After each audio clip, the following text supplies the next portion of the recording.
one-sided PR. When you put your finger inside, you have to do to your finger like this. You will feel a ring all over the anal canal area. That is the anorectal ring. So you have to palpate the anorectal ring. Whenever you are doing any fistula surgery, you should keep palpating this anorectal ring, because if you damage the anorectal ring, if you cut this anorectal ring, there will be chances of that you end up with your sphincter loss, and there could be disastrous changes to that patient. So anorectal ring has to be preserved for preservation of continence of the patient. So the internal anal sphincter, external anal sphincter, and puborectalis muscle constitute the surgical anal canal. So upper part is divided into three parts. Then upper part has there are anal columns, anal valves, petrinate line, dentate line, anal papilla in the upper part. In middle part there is stratified squamous, no glands, spacious. This is the part. Lower part it has glands, spread, spacious, and here. So this is the white line of rectum, which is between the dentate line and the anal bulge. So this slide is important. You can take a click. Dentate line is located 1/3 below the entire surgical anal canal. The area between the dentate line and the anal bulge is called the anodome, which is non-keratinized squamous epithelium, which has no structures such as hair follicles or glands. It is also Dr. Tala.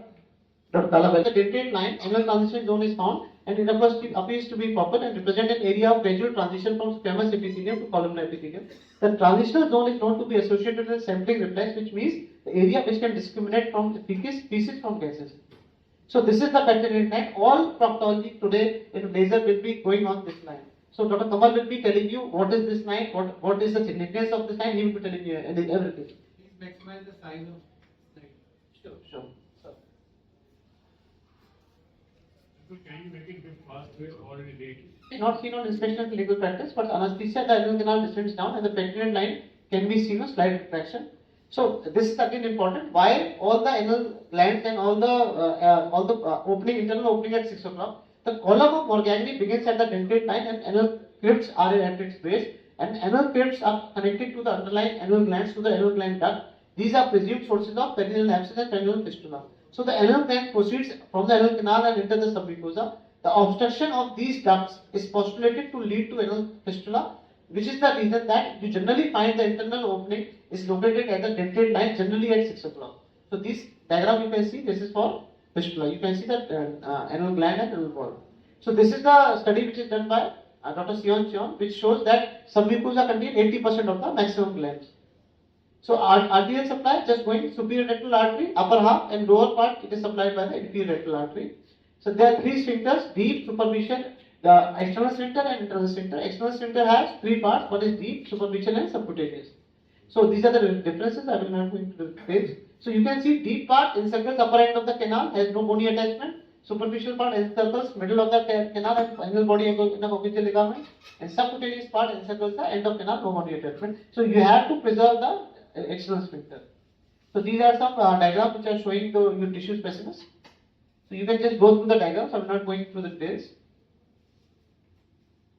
This you can take the pic. This is anorectal ring. You have to preserve in every surgery. This is found by joining of puborectalis muscle, deep external sphincter, conjoint longitudinal muscle, the highest part of internal sphincter, and damage of this ring results in incontinence. So these are some specimen pictures. You can take a picture of these. These are again some pictures. Levator 9 you can see superficial, subcutaneous, perineal membrane, bulbocavernosus. So again these are some pictures for your references. So this is the you can see the Elcox canal. So hemorrhoids, I will not go into the details again. So formation of hemorrhoids, position of hemorrhoid, everybody knows it's mainly 3, 7 and 11. There are two types: connective tissue and smooth vessels. So hemorrhoids are blood-filled cushions that line the anal canal. There are three components which are above and below the dentate line. One is the lining, mucosa or anodome. There are stroma, blood vessels surrounded by connective tissue, and anchoring connective tissue. So at the level of hemorrhoidal cushion, arteriovenous anastomosis AB shunt exists in a complex vascular network which is known as corpusum cavernosum recti.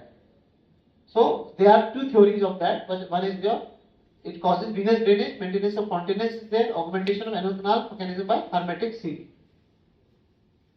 So this is the diagram of the blood supply of anal canal, mainly superior rectal artery. Anal artery is the main artery. So branching pattern of superior anal artery are right and left. Right branch further divides into anterior and posterior branches, and left branch does not divide further.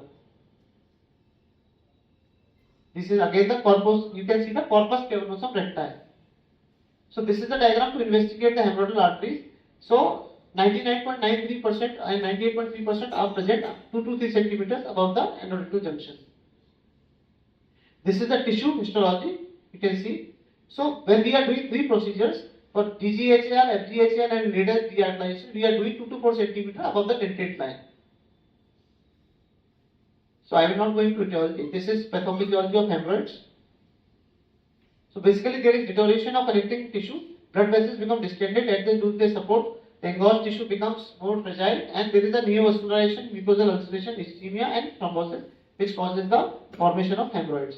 So in summary, my last slide, 4 pathological events that can be universally recognized is the sliding process of anal cushions. Second is the deterioration of connective tissue as the anal cushions. Thirdly, there is a decrease in venous return from the sinusoids to the superior and middle rectal veins. Fourth is the stagnation of blood inside the dilated plexus, and then there is a hypervascularization and there is a high resting anal pressures. So ultimately, these are the causes how the piles are developed. So basically, now the anatomy part is also over. Basic, you have to understand what is dentate line, what is the landmark of dentate line, how to identify, and where we have to operate. So thank you for your patient hearing.